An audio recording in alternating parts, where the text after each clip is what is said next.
Hello dear learners, welcome back to my channel. I hope you all are doing well. तो जैसे कि हम EVS NCERT को complete कर रहे हैं, जो कि आपके सीटेड पेपर फर्स्ट के लिए बहुत ज़्यादा इम्पॉर्टेंट है। ठीक है, तो जैसे कि सीटेड में हमारा जो EVS है वो हमारा 30 मार्क्स का EVS है, जिसमें से 15 मार्क्स का हमारा जो कंटेंट है मैं उसको यहाँ पर कंप्लीट करवा रही हूँ अभी, जो कि अभी हम क्लास 4th का जो है वो कंप्लीट कर रहे हैं NCERT चैप्टर वाइज बिल्कुल। तो अभी लास्ट वीडियो में हमारा इसमें चैप्टर 15 और चैप्टर 16 बीच में से स्किप हो गए थे। अभी हम पहले उनको कंप्लीट करेंगे, इसके बाद मैं पूरा ये जो बुक बाकी जितने भी चैप्टर बचे हैं उन सभी को हम यहाँ पर कंप्लीट करेंगे आज की इस वीडियो में। तो चलिए स्टार्ट करते हैं।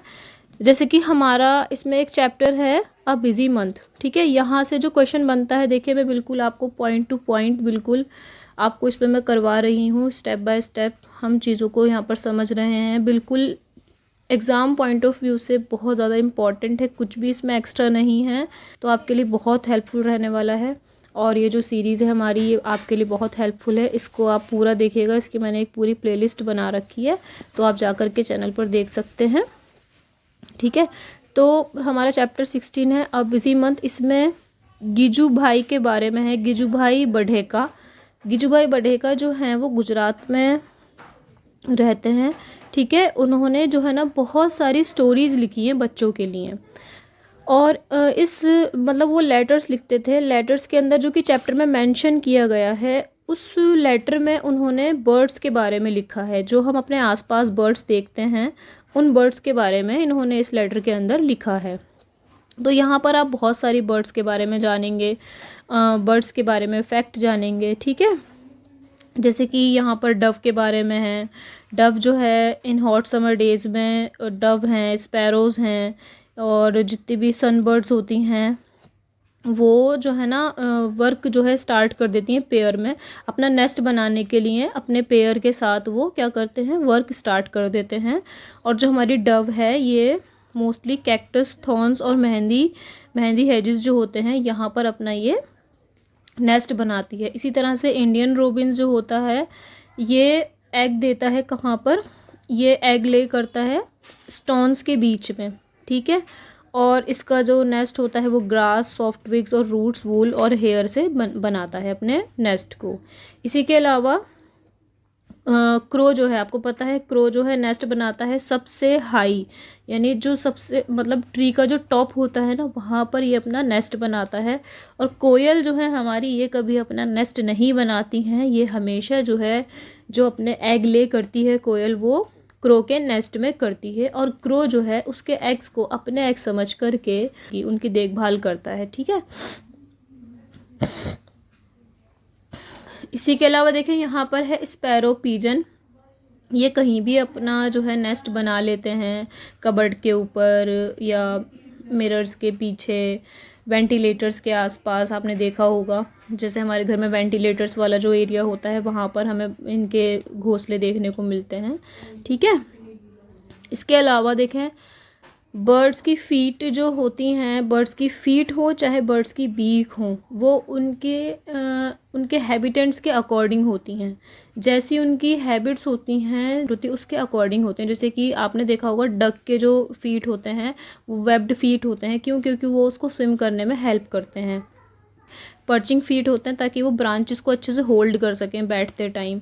और रैप्टर फीट कैच करने के लिए अपने शिकार को। रनिंग फीट जो होते हैं वॉक करने के लिए होते हैं। ठीक है, जैसे कि ऑस्ट्रिच के होते हैं इस टाइप के। ऐसे ही है यहाँ पर हमारे बीक्स की बात करें हम, देखें यहाँ पर हुक्ड टाइप की जो बीक होती है वो किस लिए होती है, मीट को टीयर करने के लिए। और चेजल बीक किस लिए होती है, होल्स करने के लिए वुड के अंदर। और इसी तरह से नेक्टर को सक करने के लिए प्रॉप बीक। इंसेक्टिवॉरस बीक किस लिए होती है, इंसेक्ट और वॉर्म्स को ईट करने के लिए। कॉनिकल बीक किस लिए होती है, ब्रेक और क्रश करने के लिए किसी भी सीड्स वगैरह को। ठीक है, इसके अलावा यहाँ पर देखें काऊ के अगर हम यहाँ पे अब टीथ की बात करें, कुछ स्पेशल काइंड्स ऑफ टीथ भी होते हैं सबके, सारे ही एनिमल्स के टीथ भी अलग अलग होते हैं, डिफरेंट टाइप्स के होते हैं। जैसे काऊ की बात करें तो इसके फ्रंट टीथ जो होते हैं ना वो शॉर्ट होते हैं, किस लिए होते हैं, ताकि वो ग्रास को स्निप कर सके। और साइड वाले जो टीथ होते हैं ना वो लार्ज होते हैं, जिनसे कि वो अच्छे से च्यू कर सके। ऐसे ही कैट की अगर बात करें तो इसके टीथ शार्प होते हैं, जिससे कि आसानी से मीट को कट कर लेती हैं। स्नेक के जो टीथ होते हैं वो कर्व्ड होते हैं, जिनको हम फैंग्स बोलते हैं, ठीक है, फैंग्स टीथ स्नेक के। But they do not chew, वो च्यू करने के लिए नहीं होते। They always swallow prey whole, अपने शिकार को पूरा का पूरा ही स्वेलो कर लेते हैं, मतलब अपने, ठीक है, निगल जाता है उसको बिना चबाए। इसके अलावा स्क्विरल के टीथ की अगर हम बात करें, इसके टीथ पूरी इसकी लाइफ टाइम जो है वो बढ़ते ही रहते हैं, ग्रो करते रहते हैं। और इसके टीथ इस तरह के होते हैं जिससे कि ये आसानी से नट्स वगैरह को क्रैक कर सके और खा सके, ठीक है। इसके अलावा देखें बनियन ट्री के बारे में हम यहाँ पे बात करते हैं। रूट्स की अगर हम बात करें तो आपने देखा होगा बनियन ट्री, अगर आपने देखा है तो उस पर इस तरह से हमें रूट्स देखने को मिलती हैं। ये एरियल रूट्स कहलाती हैं, ठीक है। और इसके अलावा ये सपोर्ट करती हैं, किस में, ग्रो करने में सपोर्ट करती हैं। जब वो ग्राउंड तक पहुंच जाती हैं ना, ये रूट्स जो हैं, एरियल रूट्स जब ग्राउंड पर पहुंच जाती हैं तो इससे क्या होता है, सपोर्ट मिलती है ट्री को और ज़्यादा। और इसके अलावा देखें यहाँ पर जो है ना डिज़र्ट ओक, ये बहुत इंपॉर्टेंट है। इसकी लोकेशन कहाँ, ये कहाँ पाया जाता है, ऑस्ट्रेलिया में पाया जाता है। और इस जो ग्रो होते हैं as tall as classroom wall, जितना आपकी, जैसे हमारा क्लासरूम होता है उसकी वॉल के जितना ही ये लंबे होते हैं, ठीक है। और इसकी जो रूट की डेप्थ होती है वो गहराई कितनी होती है, 30 मीटर होती है, ठीक है। 30 मीटर तक ये गहराई तक जाता है, जिससे कि इसको पानी जो है, पानी का लेवल जहाँ भी है वहाँ ये आसानी से पहुँच सके और प्लांट को पूरी तरह से, ट्री को पूरी तरह से वाटर मिल सके, ठीक है। और इसके अलावा देखिए इसमें क्या होता है, वाटर जो है ना इसके ट्रंक में स्टोर रहता है, जिससे कि इसको हेल्प मिलती है ड्रॉट सीजन में भी, जब सूखा पड़ जाता है उस टाइम पे ये जो स्टोर हुआ हुआ वाटर होता है इसकी हेल्प करता है इसको ग्रो करने में, इसको वाटर सप्लाई में, ठीक है। इसके अलावा देखिए यहाँ पे टाइप्स ऑफ रूट, एक वेजिटेबल सेलर की जो स्टोरी है उसमें पूरा प्रोसेस बताया है कि वो जल्दी सुबह उठ करके अपना, उनका दिन जो है वो शुरू हो जाता है 3 बजे से। और यहाँ पर बाबूजी जो हैं वो मंडी जा रहे हैं, वैशाली के फादर, ठीक है। मंडी से वो फ्रूट्स, वो वेजिटेबल ले कर के आएंगे, फिर उनको जो है पैक वगैरह किया जाता है जैसे भी, फिर उसको मार्केट में जा कर के बेचते हैं, ठीक है। तो यहाँ पर चैप्टर है ये फ्रॉम मार्केट टू होम। इसके अलावा यहाँ पर रूट्स की हम बात करें तो रूट्स हमारे 3 टाइप्स के होते हैं, टैप रूट्स, फाइब्रस रूट्स और एरियल रूट्स। टैप रूट्स हमारे देखो, एक सिंगल डोमिनेंट प्राइमरी रूट होती है, उसी में से छोटे छोटे रूट्स निकल रहे होते हैं, लैटरल रूट्स जिनको हम बोलते हैं। यहाँ पर कैरेट और बीट रूट, कैरेट और बीट रूट की जो रूट्स होती हैं वो टैप रूट्स टाइप होती हैं। एक रूट है प्राइमरी रूट जिसको हम बोलेंगे सिंगल रूट, उसी में से छोटे छोटे लैटरल रूट्स निकल रहे होते हैं, ठीक है। इसके अलावा फाइब्रस रूट, यहाँ पर बहुत सारी हमें छोटी छोटी ब्रांचिंग रूट्स देखने को मिलती हैं, सिमिलर साइज़ की होती हैं और एक ही स्टेम से वो सब की सब निकल रही होती हैं, जैसे कि ग्रास। एरियल रूट्स मैंने भी आपको बताया, बनियन ट्री पर जैसे कि आप देखते हैं ऊपर से नीचे की साइड जो है रूट्स ग्रो कर रही होती हैं, ठीक है, मॉइस्चर लेती हैं वो एयर से, इस टाइप की रूट्स को हम एरियल रूट्स कहते हैं। अब देखिए बहुत सारी ऐसी रूट्स हैं जिनको हम एज अ वेजिटेबल ईट करते हैं, ये क्वेश्चन इम्पॉर्टेंट है, ठीक है। जैसे कि कैरेट यहाँ पर एक रूट है लेकिन हम इसको एज अ वेजिटेबल कंसीडर करते हैं और इसको हम ऐसे ही इसको हम खाते हैं वेजिटेबल समझकर ही। Potatoes, sweet potatoes, beet roots, turnip, radish, onion, garlic, ginger, cassava, turmeric. From market to home जो हमारा चैप्टर है, चैप्टर 15, उसी के बारे में है कि सुबह को 3 बजे ये लोग उठ जाते हैं, पूरी फैमिली उठ जाती है, उनका डे स्टार्ट हो जाता है। और बाबूजी जो वैशाली के फादर हैं वो मंडी जाते हैं, ठीक है। और मॉर्निंग की जो प्रिपरेशन है वो स्टार्ट कर देते हैं, वेजिटेबल को सॉर्ट करना, जो ख़राब है उनको अलग करना, जो अच्छे हैं उनको अलग करना, और बेचने के लिए, सेल करने के लिए फिर वो प्रिपेयर करते हैं, ठीक है। 6-7 बजे तक वो घर से निकल जाते हैं इस तरह से सेल करने के लिए। इसके अलावा देखें यहाँ पर harvest and heritage celebrating Bihu, यहाँ पर देखें लोकेशन की बात करें हम, असम में जो है ना बिहू सेलिब्रेट किया जाता है कब, जब जो राइस की क्रॉप है वो हार्वेस्ट हो जाती है, पूरी तरह से पक जाती है। और यहाँ पर हमें भेला घर देखने को मिलते हैं, टेम्परेरी हाउस होते हैं जो कि बैम्बू से बने होते हैं, बैम्बू और ग्रास से बने होते हैं। यूरुका, ये फर्स्ट डे होता है फीस्ट का, यहाँ पर सारे के सारे विलेजर्स जो होते हैं वो टुगेदर मतलब एक साथ मिल कर के ईट करते हैं, ठीक है। मेज़ी, मेज़ी क्या है, यहाँ पर एक बॉन फायर वुड सिस्टम होता है, इस तरह से आप देख सकते हैं, ठीक है, आग जलाते हैं, ठीक है। इसके अलावा देखें बोरा राइस, एक कॉमन स्टिकी मतलब बहुत ज़्यादा चिपचिपा टाइप का ये राइस होता है जिसको असम में यूज़ किया जाता है। पीठा, पीठा क्या है, राइस से बनाया हुआ केक होता है ये, जिसको टी के साथ लेते हैं, ठीक है। और मेखला चड़ैर, मेखला चड़ैर ये एक टाइप का वुमेन ड्रेस होता है, ठीक है। इसके अलावा अगर हम बात करें बिहू की, मग बिहू कब सेलिब्रेट किया जाता है, ये 14 और 15 जनवरी, 14 और 15 जनवरी को ये सेलिब्रेट किया जाता है।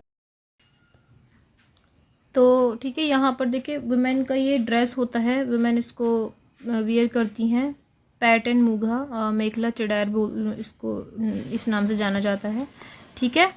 और इसके अलावा जो है ना इस चैप्टर के अंदर मिड डे मील के बारे में बात की गई है। मिड डे मील जिसको सबसे पहले पीएम पोषण के नाम से जाना जाता था, 1925 में मद्रास कॉरपोरेशन ने इसको डिसएडवांटेज बच्चों के लिए शुरुआत की थी इसकी, और फिर इसके बाद 1980 में इसको एक्सपेंड किया, किसने, इसको तमिलनाडु और केरला में, ठीक है, इसको एक्सपेंड किया गया। और पूरे हमारे नेशन वाइड जो इसको इम्प्लीमेंट किया गया था वो कब किया गया था, 15 अगस्त 1995 को, ठीक है।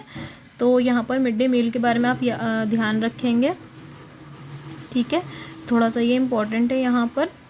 और उसके बाद 2001 में 2001 में क्या हुआ, जो सुप्रीम कोर्ट है, सुप्रीम कोर्ट ऑफ इंडिया, उसने मैंडेट कर दिया था कि यहाँ पर जो है बच्चों को ना कुक्ड मील दिया जाएगा ड्राई राशन की जगह पर, कि हम जो बच्चे स्कूल में हमारे प्राइमरी क्लासेस के जो बच्चे होते हैं उनको कुक्ड मील दिया जाएगा ड्राई राशन की जगह पर, पहले राशन दिया जाता था, ठीक है। इसके अलावा यहाँ पर देखें, पहले जो इसमें क्लास कवर थी वो 1st to 5th तक की क्लासेस कवर थी 2004 तक, और 2007 से लेकर 2008 तक इसमें जो है अपर प्राइमरी क्लासेस को भी जो है इंक्लूड कर लिया गया, ठीक है।